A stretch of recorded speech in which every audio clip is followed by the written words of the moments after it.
Namaskar, my dear friends. This is 10th video on the divine discourses of Bhagwan Sri Sathya Sai Baba for the sadhakas pursuing the sadhana of self-realization and liberation.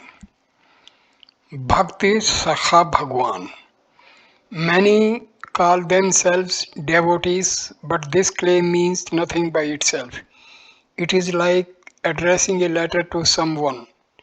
Unless it is acknowledged by the recipient, you cannot be sure whether the letter reached the addressee and how he reacted to it. Likewise, whether one is a devotee or not should be declared by the Lord Himself. This is what Krishna declared regarding Arjuna. He told Arjuna, "You are my devotee and you are my friend." Arjuna did not declare to Krishna, "I am your devotee." Krishna was not content to declare, "Arjuna, you are my devotee." Why did he go on to say, "You are my friend"? Would it not have been sufficient if Krishna had declared, "You are my friend"? Why should he say, "You are my devotee"? In this declaration, there is a profound spiritual significance. This will be clear only when we practice the spiritual life. If merely the Lord were to say to Arjuna, "You are my friend," his ego will get inflated and he will take undue liberties with Krishna. If he were to say, "My dear, you are my devotee," he will be extremely submissive. A kind of fear will be instilled in him. Fear would not be instilled, nor should he be encouraged to take excessive liberties. Hence the terms devotee and friend were used by Krishna. "You are my friend. You may be free with me up to a point. You are my devotee. So observe certain restraints. Exercise control yourself in devotion." Rama Krishna Paramhansa, the Master. In dealing with devotees, the Lord has to maintain a balance. Here is an example from the life of Ramakrishna Paramhansa. Whether in olden times or nowadays, there have always been some persons who indulge in calumny against good men and derided the good actions done by them. Ramakrishna's disciples had to go by boat across the Ganges to get whatever was required for his ashram. Ramakrishnan used to assign different tasks each day for the young disciples in the ashram. One of them was a gentle youth known as Brahmananda. Vivekananda was an aggressive and short-tempered youth. One day, Brahmananda went by boat to bring provisions for the ashram. As soon as they saw an ochre-robed person in the boat, the other passengers got very indignant. They started abusing Ramakrishna Paramhansa in various ways. They remarked, "He is a pseudo sannyasi. He is spoiling all young men," and so on. Brahmananda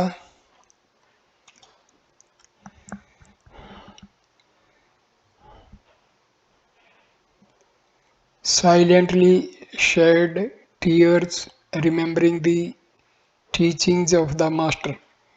During the trip, he was apprehensive about what might happen. On the return trip, the earlier story was repeated. He listened silently to the abuse leveled against Ramakrishna and did not venture to quarrel with them. After his return, Ramakrishna asked him to narrate what all had happened.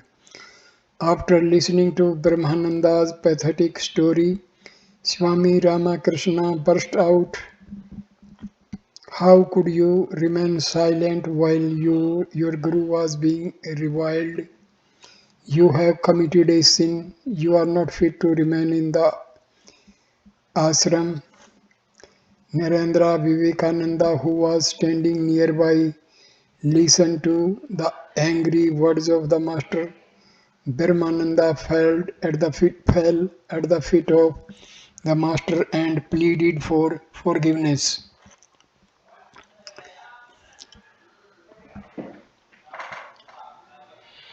Vivekananda's reaction on the criticism of his guru. The next day it was Vivekananda's turn to go by boat to buy provisions. As soon as they saw an ochre-robed youth in the boat, the other passengers started abusing Ramakrishna Paramahansa. One rich man accused Ramakrishna of spoiling young men by his teachings. Narendra remembered what the Guru had said the previous day, rose from his seat and gave a slap on the cheek of the reviler. Narendra was a strong, powerful person. He told the traducer, "Will you keep your mouth shut? You may have your likes and dislikes, and we have ours. What right have you to condemn us? If you do not keep silent, I shall hurl you into the Ganga." Everyone in the boat got alarmed that the irate youth might actually carry out the threat. All of them became silent. Vivekananda brought the provisions and returned by boat to the ashram. On the return journey, no one ventured to open his mouth. Ramakrishna asked Narendra to relate what all happened during his boat trip. Narendra narrated what all had happened and said all of them kept their mouths shut after I had slapped one of them for criticizing the Guru. Immediately Swami Ramakrishna observed, "Chichi, how unbecoming of you to dishonor the robe you are wearing by losing your temper, exhibiting hatred and causing hurt to a person. You are unfit to stay in my ashram. What does it matter what anyone says? How does it affect us? Their praises or censure will not touch us."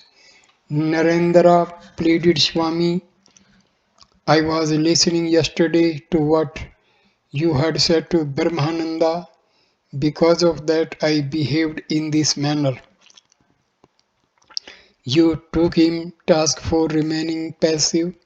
You take me to task for retaliating.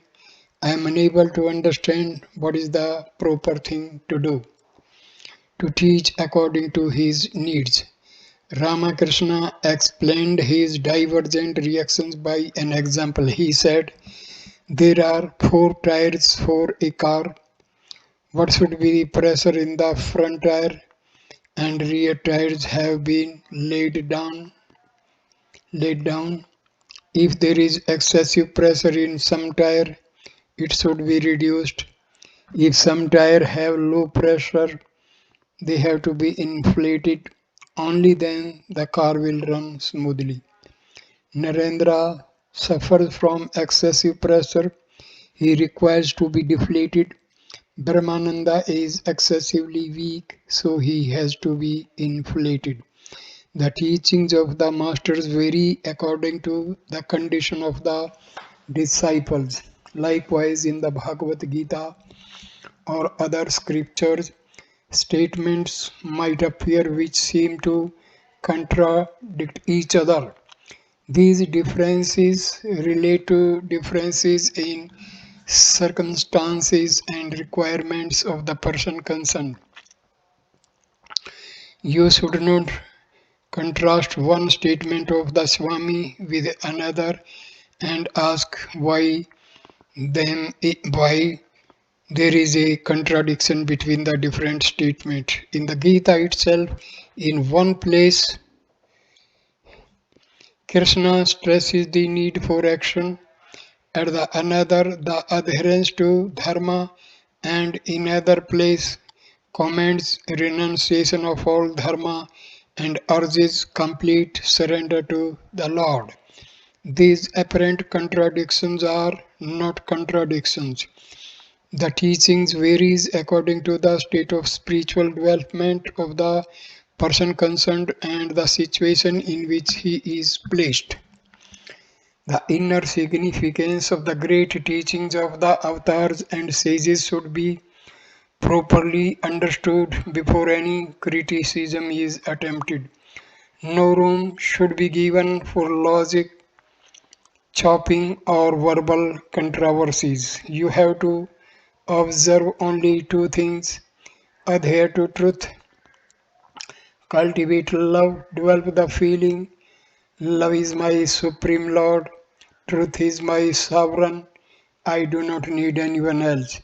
You have to recognize that these divine attributes, truth and love, exist equally in all beings. Develop the sense of equal mindedness and equal regard for all. This is the true sadhana. Cultivate love for the divine and share that love with all beings. This discourse was given on at Trai, Vrindavan, July 1988. Those attached to God, aspiring for God, aware of God, adoring God, have certain distinct marks by which they can be identified. Such people have a compassionate heart. If a person turns the rosary on the fingers and is intently engaged in watching the tip of his nose, unmindful of the distress that dances around him, we can at best name him a sloth, that is all. Get up, place the rosary in its bag, and activate yourselves in relieving distress. That is the true spiritual path. Do not waste all your years with stone images, pictures, or idols. Learn to see in every living, vital, active person the embodiment of all energy, all beauty, all beneficence, namely God. God is subtler than ether, filling the smallest crevice with his majesty. Know this and serve his manifestations wherever you meet them.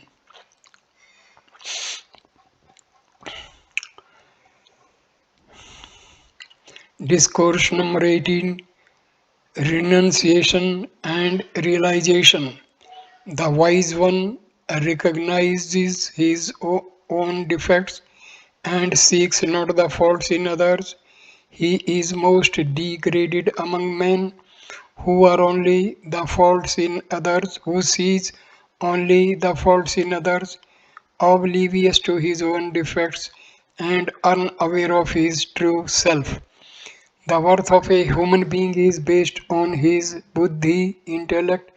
The more the intellect develops, the better one is as a man. As the intellect declines, the human descends to the level of animal. A bamboo is valued in terms of its thickness and height. The sugar can get its value from its juice. Man's worth has declined today because he does not recognize the importance of the intellect and of conduct based on intellectual discrimination. The form is human, but the thinking is at the animal level. Man has earned the appellation of two-legged animal. Having acquired the human form, man should conduct himself with intelligence. This is achieved through tyaga, renunciation, and yoga, spiritual discipline. Real renunciation is giving up evil qualities. Tyaga is a vital aspect of human life. Someday or the other, either he will have to give up worldly goods or they will leave him. When he has no spirit of renunciation, the world may compel him to give up things. This cannot be avoided. What is it that is to be renounced? Are the external objects like houses and vehicles what should be given up, or is one to give up kith and kin or one's possessions? No, these things can be renounced easily. With some determination, all these can be given up, but this is not real sacrifice. It can be a bhoga, form of enjoyment, or a roga, a kind of disease. The real renunciation which one has to make is the giving up of the evil qualities of kama, desire, krodha, anger, and lobha, greed. Kamam kartha nasasnam. Desire is the destroyer of action. Krodha jnana nasasnam. Anger is the destroyer of wisdom. Lobham bhakti nasanam. Greed is the destroyer of devotion. Kama, desire, sullies action at their very roots. Desire deprives one of the powers to discriminate between right and wrong. One loses the capacity to judge the consequences of one's actions. Hence the Upanishads declare, first of all, offer your obeisance to Karta, personified as deity. Tasmai Namaha Karmane, salutation to that action. This means that before you do anything, offer your homage to that action. A prayer should be offered to Karta. Whatever I do, let it be helpful to others. Let it not be harmful to anyone. Make my action sacred in this way. But men today embark on actions in the expectation of what they can get from society and not what they can offer it. This is not the right attitude. Each one should ask himself, what is it that society can receive from me? What good can it get from me? Actions should be undertaken with this high-minded attitude. Desire makes one incapable of entertaining such a large-hearted view, with the result that all our actions get tainted in one way or other. Kama thus turns man away from following a sacred path in his actions. Hence the pronouncement Kamam karma nasanam. Desire is the destructive of right action. Angry man cannot succeed in any endeavor. Then comes krodha, anger. Anger makes a man insane. It causes loss of wealth, undermines one's reputation, alienates one from his fellow men, and leads to the loss of everything. The angry man cannot succeed in any endeavor. He will encounter endless troubles. Doing sinful deeds, he is despised by the world. Anger deprives a man of his wisdom. He loses his worldly knowledge, his sense of discrimination, his powers of judgment, and even the knowledge gained from past experience. Anger is fraught with such dangerous potential. The third vice is lobha, greed. Whatever he may earn, whatever he may achieve, the greedy man is incapable of renouncing anything. Such a one is ready to receive anything from anyone but is not willing to part with anything. Greed breeds the attitude in which one says, what will you give me if I come to your house?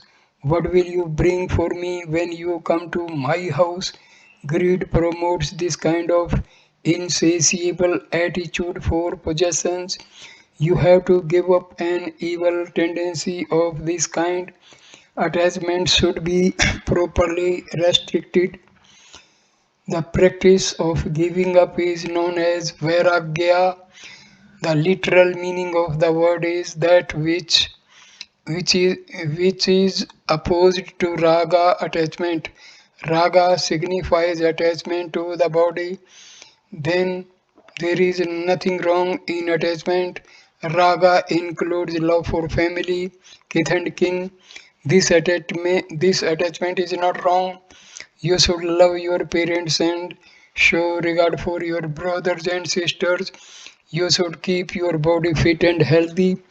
These are legitimate desires. What should be noted, however, is that there should be limits to such attachments. You may have noted that in singing the raga is important, but when the musician indulges in excessive elaboration of the raga, it tends to become raga and inflicts roga, an infliction. The words of the song should not be lost in the elaboration of the raga. The fire in the oven should be just enough for the food to be cooked. The salt to be added should be limited to the quantity of dal to be prepared. Salt in excess will spoil the dal. Likewise, our attachment should be properly restricted. Today we are witnessing attachments growing without limit. Attachment to the body, to relations, to education, or to the acquisition of knowledge is exceeding all limits. Even with regard to desirable objects, it is essential to limit one's desires. Na sreyo niyamam vina. There can be no happiness without restraint of desire. When there is when there is no restraint, excessive desire become an evil. It leads to misery. When we strive to control desire in due course, it develops into vairagya, non-attachment or renunciation. Vairagya means giving up association with objects while recognizing their inherent worth. In a band of 10 bad men, there may be one good man. Among 10 good men, there may be one who is a seeker of God. Among 10 seekers, there may be one filled with the love of God. Among 10 lovers of God, there may be one at least who desires to experience the divine. Among 10 such devotees, there may be one at least who is ready to renounce all attachments, and only such a man qualifies for earning the love of God. That's why it has been declared only through renunciation can immortality, oneness with the divine be attained. Role of consciousness. How is this renunciation to be effected? The world is made up of objects. It is inert in the waking sense. The sense cognizes all these objects, but the senses are also inert. The eyes that see, the ears that hear, the tongue that speaks, and the nose that smells, all of them are jada, inert. In fact, the entire body is inert, but all these inert objects are able to function because of the presence of Chaitanya consciousness in the mind, the intellect, the chitta, and the ahankara. Thus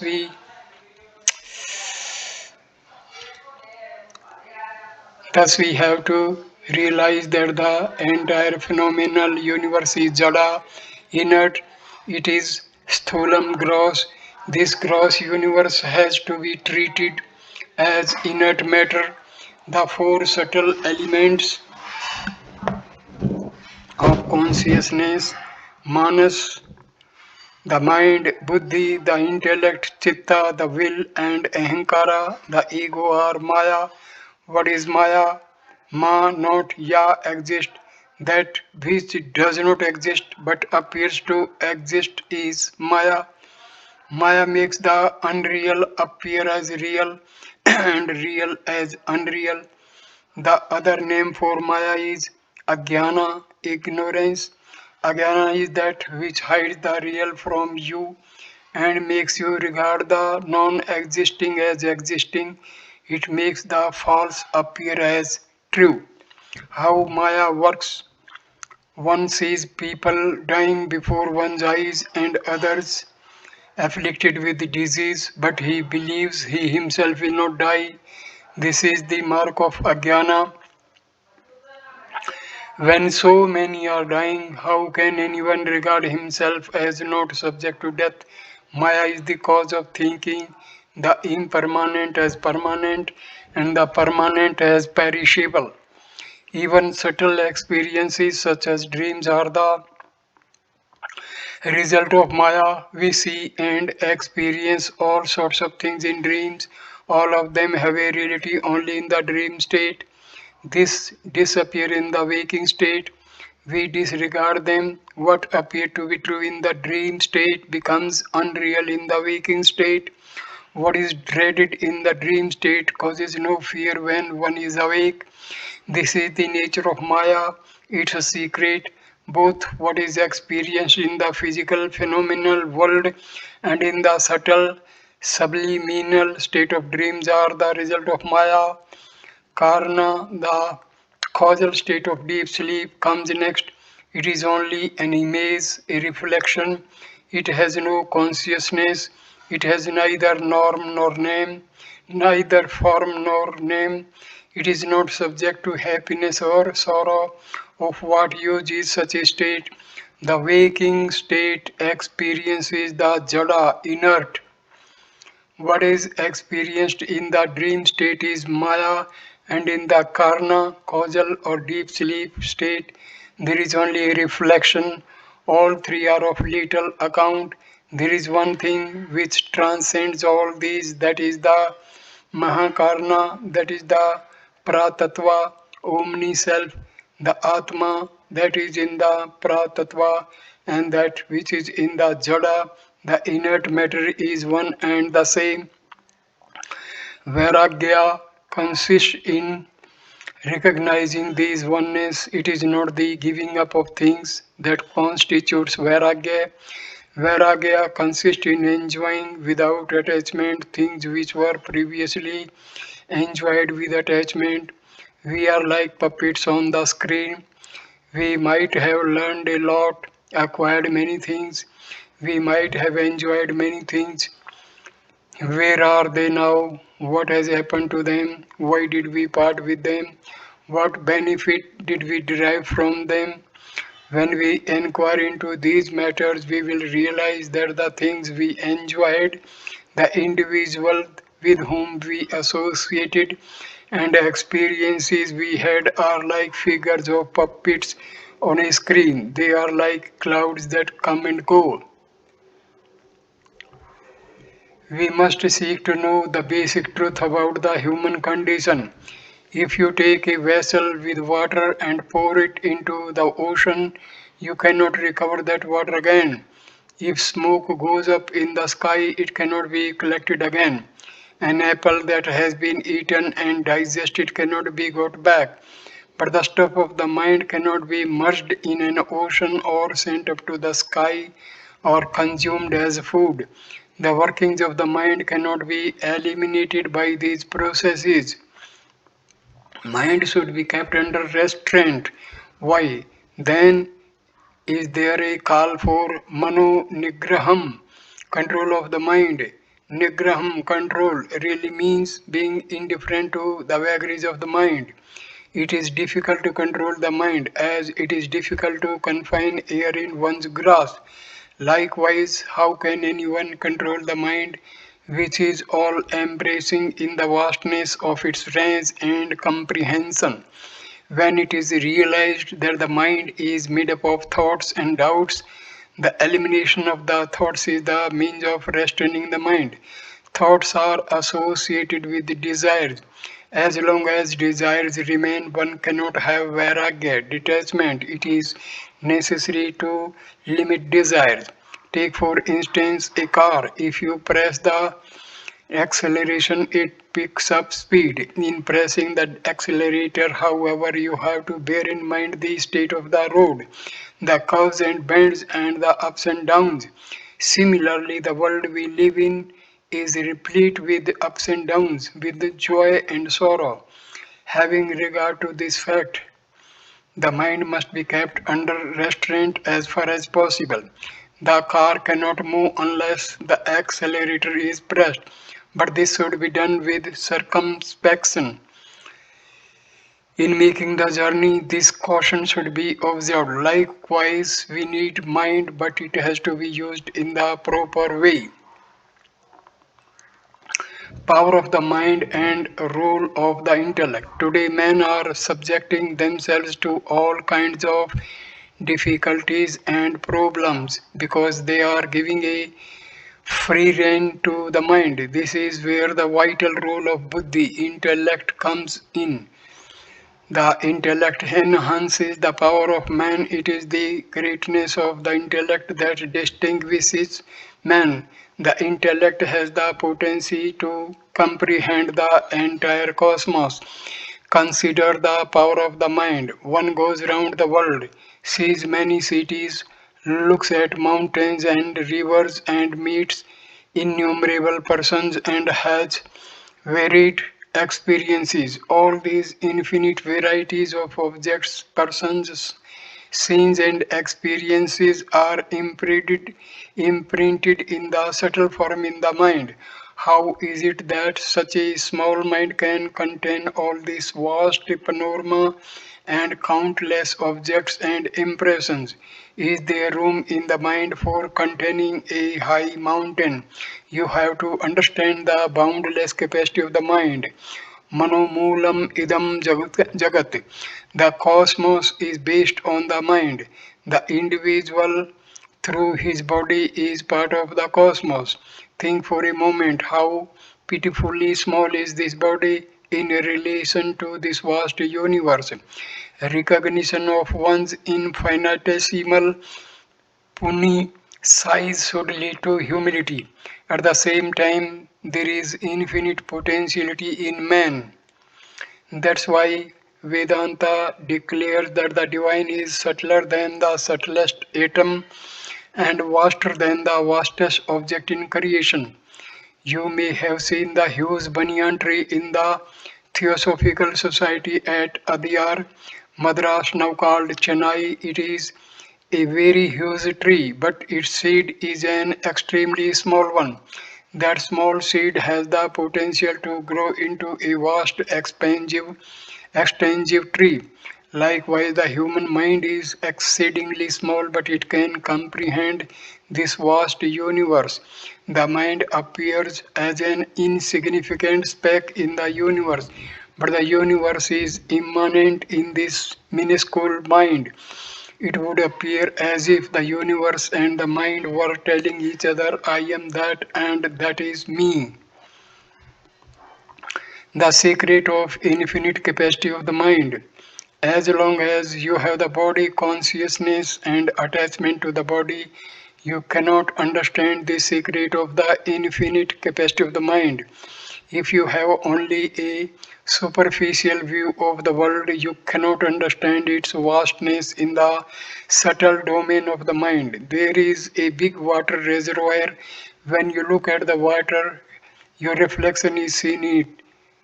You say, that is myself. But when you discriminate, you realize I am not that. Try to distinguish between these two concepts. When you say that is myself, you are only thinking of your body. Suppose you say that is yourself and people come and beat the image in the water with sticks. Will you feel anything? But if that reflection of yours is abused by anybody, you get angry. When it is beaten, you don't feel the pain, but when anybody abuses it, you feel the effect. When it is beaten, you feel it is not yourself. When it is abused, you feel that it is you. Therein lies the secret of Vedanta.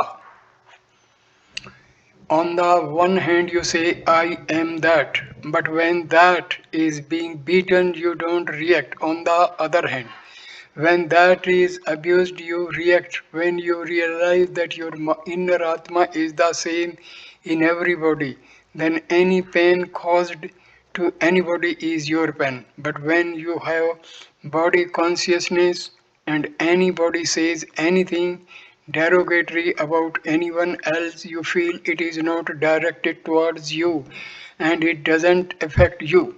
This essential truth is the heart of Vedanta. To understand this great secret of secrets, you should participate in such assemblies as this. You must listen, think over what is said, put into practice, and make it yours. Vedanta has emphasized these three things: Sarvana, Manana, and Nididhyasana. Sarvana means hearing. Whatever you hear, you should resolve, revolve in your mind. That is Manana. Then Nididhyasana is putting into practice. For example, the mother says, I have prepared a number of sweets. After knowing this, which is Gyantam, you see all these sweets on a plate. That is Drashtum. Then, when you eat these delicious sweets, that is Parveshtam. Then you get happiness and strength. This unity of Jnantam, Drashtam, and Parveshtam, knowing, seeing, and experiencing is unity in the diversity, which is the real path to Ananda, eternal delight. Vairagya does not mean that you should give up everything and go to a forest. Vairagya really means you should stay where you are, in whatever station of life you are in, and understand the subtle nature of things.